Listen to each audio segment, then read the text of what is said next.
السلام علیکم ورحمۃ اللہ وبرکاتہ۔ الحمد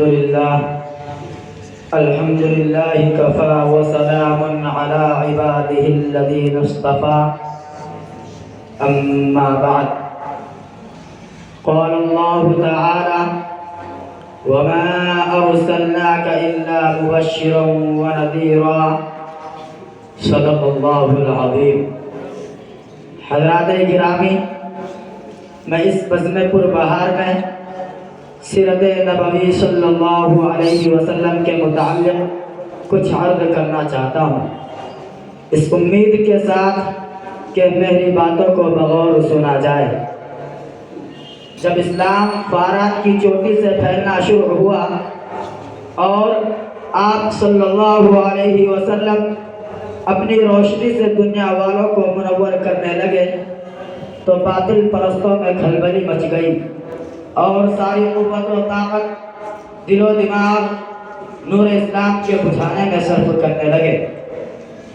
راستے میں کانٹے بچھا کر، پتھروں سے دبا کر، تپتی ہوئی زمین پر سلا کر، آگ کے انگاروں پر لٹا کر، پھانسی کے پھندوں پر چڑھا کر، گھر بار اجاڑ کر پیارے رسول صلی اللہ علیہ وسلم کی آواز کو دبانے کی کوشش کرنے لگے، مگر حق کی آواز روز بروز بڑھتی ہی جا رہی تھی۔ حضرات، سن 7 نبوی محرم کا مہینہ ہے کہ مکہ کے تمام لیڈروں نے مل کر ایک میٹنگ کی۔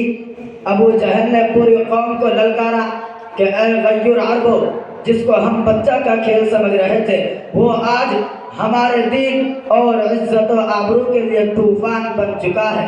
جس دین کا چرچا محمد کر رہے تھے، ان کے ماننے والوں کی تعداد روز بروز بڑھتی ہی جا رہی ہے۔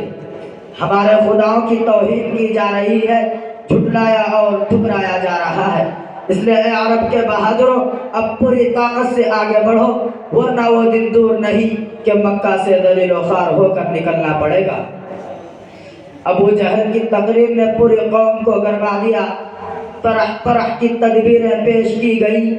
بڑی دیر کے بعد یہ ہولناک تدبیر پاس ہوئی کہ محمد اور ان کے ماننے والوں کا بالکل بائیکاٹ کر دیا جائے، ان سے خرید و فروخت، سلام و کلام، لین دین بالکل بند کر دیا جائے۔ چنانچہ ایک عہد نامہ لکھ کر خانہ کعبہ کی دیوار پر لٹکا دیا گیا۔ یہ پوری قوم کا فیصلہ تھا، اس کے خلاف کرنے کا کسی کو اختیار نہ تھا، کسی کی مجال نہ تھی۔ مسلمانوں کو شعب ابی طالب میں بند کر دیا گیا، راستے پر پہرے بٹھا دیے گئے۔ مسلمانوں میں بچے، بوڑھے، جوان، عورتیں سب تھی۔ کھانے کے سامان دھیرے دھیرے ختم ہو گئے۔ درختوں کے چھالے کھا کھا کر، کانٹے چبا چبا کر دن کاٹنے لگے۔ صرف ایک دن کے لیے پابندی ایام حج میں ہٹا لی گئی۔ مسلمان گھاٹی سے باہر آ گئے، کپڑے پھٹ گئے، آنکھیں دھس گئیں، قدم لڑکھڑا رہے تھے۔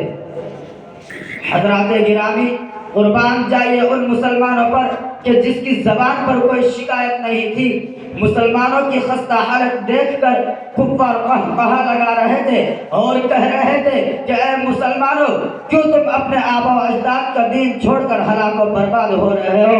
تم اب بھی محمد کا ساتھ چھوڑ دو، ہم تم پر سے یہ ساری پابندیاں ہٹا لیں گے۔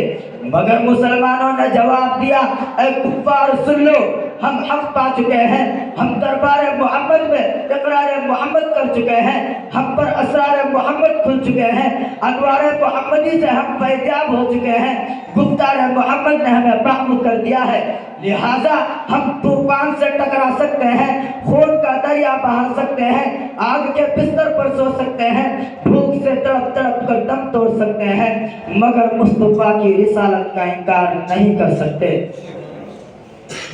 اس ابتلاء و آزمائش کے بعد پورے 3 سال مکمل ہونے والے ہیں۔ خوراکیں ختم ہو گئی، درختوں کے پتے اور چھالوں کو بھی ختم کر ڈالے، عورتوں کی آنکھیں دھس گئی، جوان بھوک سے چکرانے لگے، پھول جیسے بچے ماں کی گودوں میں تڑپنے لگے۔ اس گھاٹی کا سب سے چھوٹا بچہ عقیل